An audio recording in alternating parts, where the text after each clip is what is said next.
And Ukrainian officials are reportedly ready to sign a mineral resource deal with the U.S. as soon as today. This as Ukraine says Russia launched over 100 attack drones overnight, killing at least one person and injuring dozens just a week before a proposed 3-day ceasefire. Let's bring in ABC News Chief Foreign Correspondent Ian Pannell for more. Ian, I want to start with this mineral deal with the U.S. because President Zelensky was supposedly ready to sign it in February, but then it got derailed in that heated Oval Office meeting. So what are you watching for now?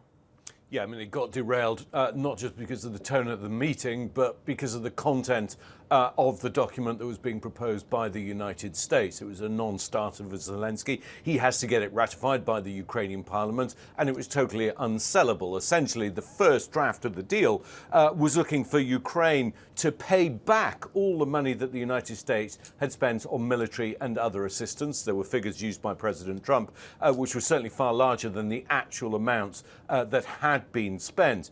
What we understand, and this is a source speaking to ABC News, is that Ukraine is ready to sign a mineral deal, that the first deputy prime minister is currently in Washington. It could happen as soon as today, but we have to wait and see.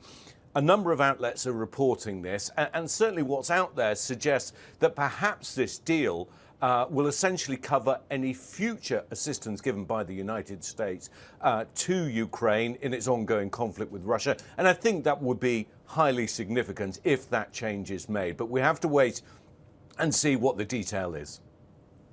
Meanwhile, Ian, U.S. State Department officials are downplaying Russia's ceasefire proposal. So where do things stand on that, especially after these new attacks in Ukraine? Yeah, that's right. The State Department was pretty dismissive, and Ukraine has been as well. I mean, again, Ukraine insisting that this has to begin with at least a 30-day ceasefire, and that's something that the United States wants as well. In other words, not just a unilateral 3-day ceasefire on the Kremlin's terms, which is what is being proposed. In other words, a 3-day ceasefire in time for Victory Day celebrations. Remember, it's the 80th anniversary of the end of the Second World War, and there are huge celebrations planned in Russia, and that's when President Putin wants this ceasefire to take place. I think for America and Ukraine, this has to be the start of something more meaningful. But we are interestingly seeing, and you saw that in Terry's interview, a slight shift in tone from Washington towards the Kremlin. Diane? All right, Chief Foreign Correspondent Ian Pannell, thank you.